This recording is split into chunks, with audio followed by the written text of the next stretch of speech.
Bonjour tout le monde, avec vous Tawfiq Bilayachi de la chaîne Tawfiq Animation and More. Une leçon en 10 minutes. Je vais faire les œuvres en 10 minutes. Lorsque je dis 10 minutes, c'est environ, un peu moins, un peu plus. D'accord. Ok, la boîte à merveille, chapitre 1. Donc, nous avons d'abord la présentation des personnages qui se trouvent dans ce chapitre, d'accord? Pas tous les personnages de la boîte à merveille. Donc, nous avons d'abord Sidi Mohamed qui est le narrateur. Donc, c'est un enfant de 6 ans. Et il aime la solitude et le rêve. Donc, sa mère, Lella Zoubida. Donc, la mère de Sidi Mohamed s'appelle Lella Zoubida. Le père, Moulay Abdeslam, ou bien Ma'allem Abdeslam. La voyante, Tante Kenza. Donc, la voyante, elle s'appelle Tante Kenza. Rahma, femme de Driss Aoued. Donc, et Zineb, leur fille, c'est-à-dire la fille de Rahma et de Driss. Donc, j'insiste sur les noms des personnages et leurs qualités parce que parfois, on peut vous demander de définir le personnage. Vous avez dans le texte Tante Kenza, on vous dit qui est Tante Kenza.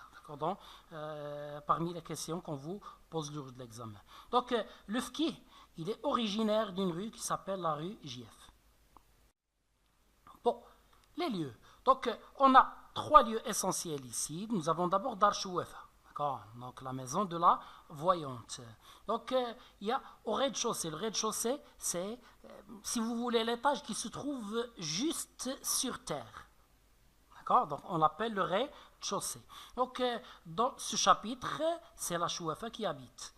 D'accord? Alors, le rez-de-chaussée habité par la Chouefa. Donc, le premier, c'est la famille de Driss Aoued, c'est-à-dire Driss Aoued, sa famille Rahma et leur fille Zineb. Le deuxième, il est habité par 2 familles, donc nous avons A et B. Chaque famille a une chambre, d'accord? Donc c'est un étage qui a 2 chambres. Donc la famille de l'auteur, rappelez-vous, Ma'allem Abdeslam, Tante Kenza, et je m'excuse, la Zoubida et l'enfant Sidi Mohamed. Donc, et l'autre famille, c'est la famille de Fatma Bziouia. D'accord? Et son mari, il s'appelle Allah le jardinier. Avec une petite mise en garde, l'auteur a oublié dans une place de l'œuvre et il l'a appelé Mohamed le jardinier. D'accord? Alors vous trouvez certaines personnes qui l'appellent Mohamed le jardinier. Donc c'est une erreur normalement dans l'œuvre, d'accord? Dans le roman. Bien, maintenant, l'école coranique, où on apprend le Coran. Siz, c'est-à-dire situé, il se trouve à la porte de Derbe Nouela. Et enfin, le bain mort. Mort, c'est un mot qui signifie arabe. Dans le passé, les Arabes, on les appelait les morts. Donc, le bain mort, tout simplement, le bain arabe, le hammam. Bien, maintenant, passons au thème. Donc, et bien sûr, il y a cette leçon, elle est disponible en version longue. Si vous voulez plus de détails, allez à la version longue. Donc, nous avons Sidi Mohamed parle, c'est-à-dire l'auteur, c'est l'auteur ici, c'est le narrateur adulte, c'est l'auteur, il parle de sa solitude, d'accord, il est en train de regarder l'enfant et l'enfant veut attraper un moineau. Et c'est sûrement sur une photo qu'il regarde et il commence, ça lui rappelle des souvenirs, il commence à raconter. Donc, Dar Chouefa, donc le premier thème, donc il faut faire attention, je vous donne des thèmes en ordre pour la situation de passage. Alors, le deuxième thème, c'est Dar Chouefa et les pratiques de cette dernière. Il commence par les pratiques. La Chouefa organise des soirées de danse gnewa.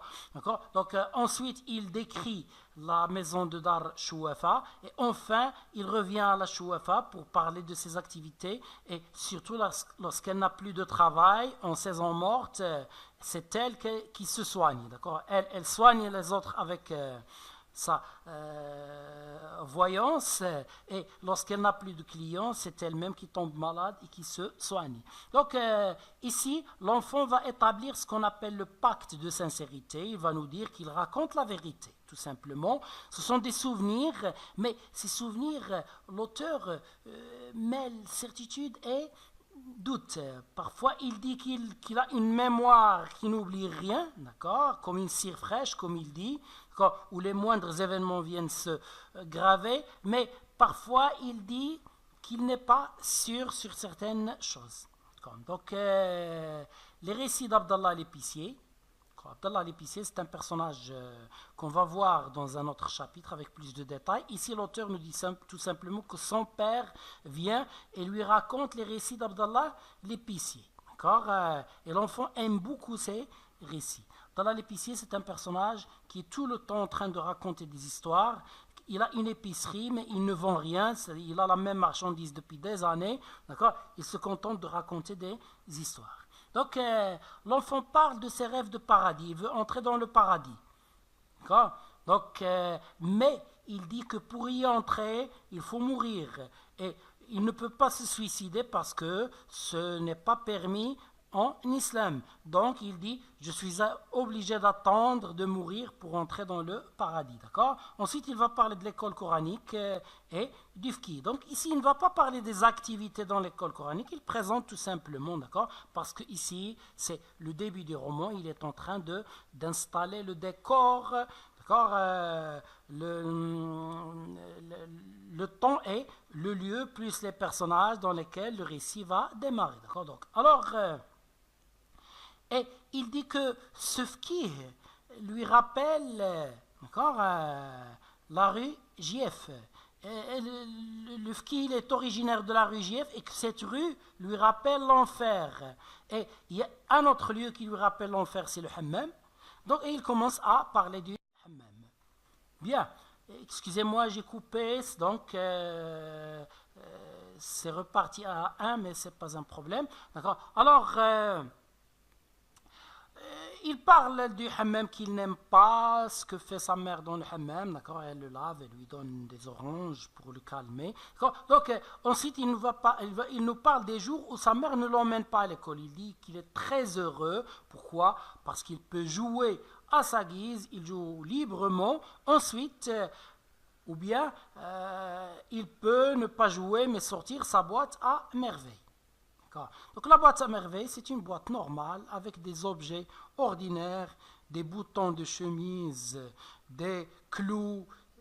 Mais pour lui, cette boîte devient un palais, les clous deviennent des chevaliers, c'est pas, le bouton devient un prince, et ainsi de suite. Il commence à rêver avec sa boîte à merveille, c'est pour ça qu'il l'appelle boîte à merveille. Donc, le lendemain du bain mort, la mère va aujourd'hui au bain mort, le lendemain, qu'est-ce qu'elle fait? Elle commence à raconter, à dramatiser. Elle imite, elle fait comme toutes les autres femmes du hammam, elle leur montre, celle-là, elle s'assoit comme ça, elle se frotte la peau comme ça, d'accord? Donc, et les autres commencent à rire parce que sa mère est une très bonne actrice. Donc, maintenant, lundi, la mère, les Zoubida et Rahma se disputent. Pourquoi? Parce que Rahma a pris le tour de lessive de les Zoubida. Ils n'ont pas de robinet en ce temps-là, d'accord? Ils n'avaient pas de robinet en ce temps-là. C'est vers 1920 que ça se passe. Donc, et il y avait un puits dans la maison. Donc, pour les petits ménages, laver des verres ou bien, d'accord, donc ça ne posait aucun problème. Laver la vaisselle était tout à fait normal, tout le monde lavait la vaisselle. Mais pour la lessive, c'est autre chose. Donc je regarde si j'ai écrit ici la lessive ou bien autre chose, d'accord. Donc bon, maintenant, pour la lessive, elles ont un tour de rôle. La lessive, c'est laver les vêtements, laver les couvertures et tout ça. D'accord? Donc là, on a besoin de beaucoup d'eau. On ne peut pas travailler à deux sur le même puits. Alors, ils font un tour de rôle. D'accord? Chacune a un jour. Rahma a voulu prendre le tour de la mère Zoubida, mais la mère Zoubida n'est pas une femme très facile, d'accord? Alors elle a commencé à l'insulter. Donc elles se sont séparées. Le soir, le père est de retour. La mère commence à lui raconter, mais elle parle à très haute voix pour que Rahma l'entende. Rahma lui répond à partir de la fenêtre et un deuxième round commence, une deuxième mi-temps si vous voulez commence, une nouvelle dispute. D'accord? L'enfant, je ne vous ai pas écrit ça, l'enfant va s'évanouir, il va perdre confiance. Je m'excuse, il va perdre conscience. Le ramadan a un peu d'effet sur la personne, d'accord? Ça lui fait brouiller quelques mots parfois. Donc, il ne me reste plus qu'à vous dire au revoir et à la prochaine.